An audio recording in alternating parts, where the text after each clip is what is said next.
अस्सलाम वालेकुम एवरीवन, आप सबको मेरे ब्लॉग में आपका सबका बहुत बहुत स्वागत है।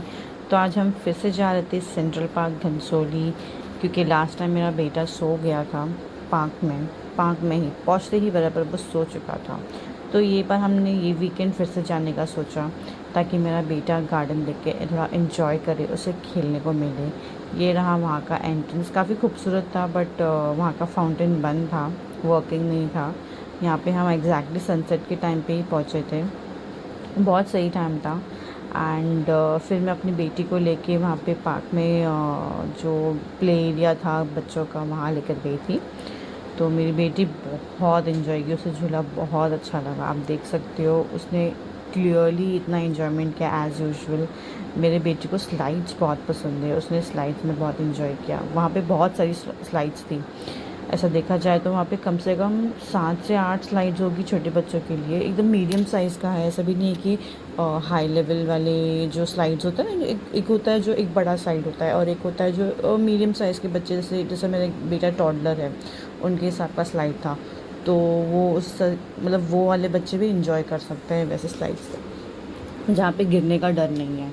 काफ़ी अच्छा था, मेरे बच्चों ने एंजॉय किया। ये है नेक्स्ट डे का वीडियो, जहाँ पे हम गए थे वाशी मार्केट, थोड़ी शॉपिंग करनी थी और कुछ नहीं, बस ऐसे ही वीकेंड होता है, घंटा लगता है घर में बैठ के क्या करे क्या नहीं करे। तो सोचा मार्केट ही घूम कर आ जाए, शॉपिंग करना है नहीं करना है वो तो जब जाते हैं तो अपने आप शॉपिंग की चीज़ें अपने आप याद आ जाती है, अच्छा ये लेना है, अच्छा वो लेना है। स्टिल एंजॉय किया।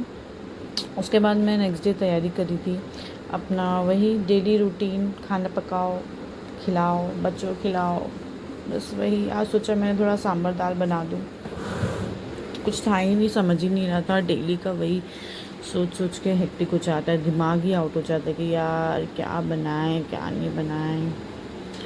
बना लिया फिर भी जैसे तैसे, भिंडी की भाजी बना ली, सांभर राइस बना लिया। उसके बाद फिर मैं कोशिश कर रही थी कि थोड़ा टाइम पास कर लूँ, बट मेरे बच्चे जो है वो मुझे ज़रा भी मी टाइम वाला टाइम दे नहीं पाते हैं, देते ही नहीं हैं एक्चुअली, क्योंकि वो बच्चे भी अभी छोटे हैं, उनको भी मम्मा चाहिए होती है 24 आवर्स, चाहे वो उन्हें कुछ भी करना हो। फिर भी मेरा बड़ा बेटा अपनी दादी के पास रह लेता है, उसका इतना टेंशन नहीं है, वो अपना टाइम टू टाइम खुद ही खाता है, खुद ही इंजॉय करता है, अपना टाइम स्पेंड करके ले लेता है। बट मेरी बेटी को 24 घंटा मैं चाहिए रहती हूँ उसके साथ। आज मैंने दिन भर उसके साथ ही काम किया उसको लेके। वो हार्डली मेरे इन लॉस के पास रह पाती है, क्योंकि उसे 5-10 मिनट्स ज़्यादा तो उसको अचानक से मेरी याद आना शुरू हो जाती है। अगर मैं कहीं दूर से आवाज़ भी, मैं अज़ान को दे रही होती हूँ, उसको समझ आ जाता है कि मम्मा आसपास है, और वो तभी रोना शुरू करती है। पर ठीक है, खाना खाने के टाइम पे 5-10 मिनट्स के लिए मेरी मदर इन लॉ जब ले ही लेते हैं तो कैसा थोड़ा मेरा काम हो जाता है।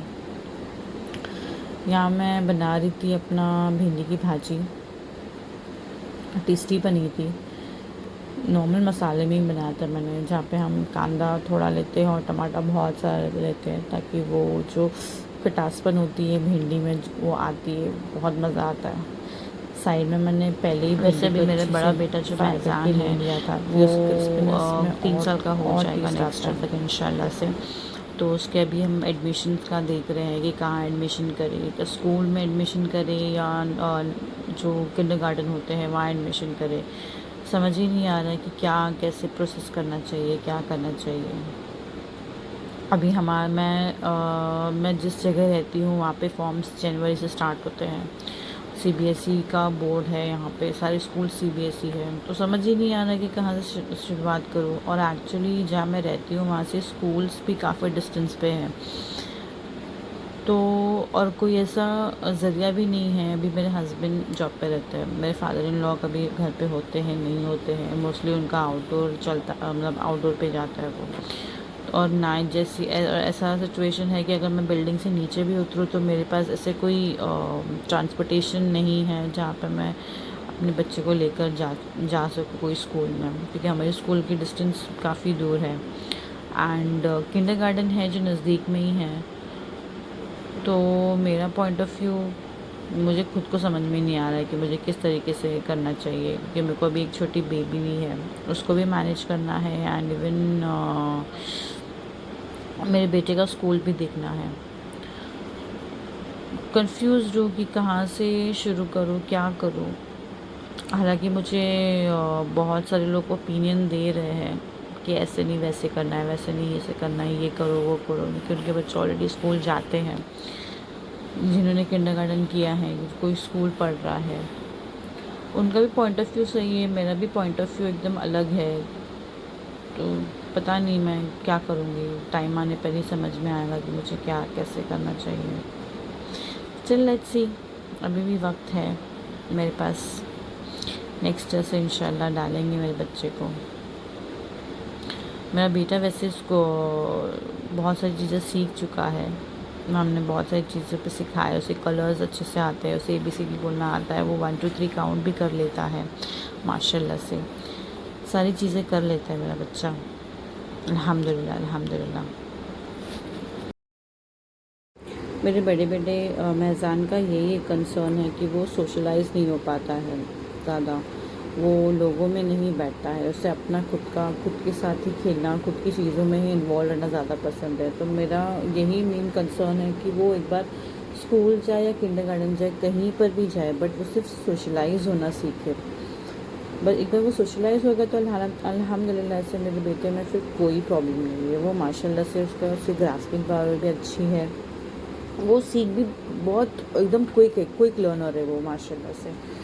तो इससे कोई टेंशन की बात नहीं है, बट उसका सोशलाइजेशन ज़ीरो कह सकते हो, ज़ीरो है, वो नहीं हो पाता है या उसे करना नहीं होता है। डोंट नो, वो लोगों को बहुत जल्दी से इग्नोर करता है, लिटरली इग्नोर। वो सुनेगा ही नहीं, कोई कुछ बोलेगा तो। आई होप मेरी जो ये प्रॉब्लम है वो भी जल्द से ठीक हो जाए। मेरा ये आज का वीडियो आपको अच्छा लगा होगा, तब तक के लिए मुझे लाइक कीजिए, सब्सक्राइब कीजिए और दुआ में याद कीजिए। अल्लाह हाफ़िज़।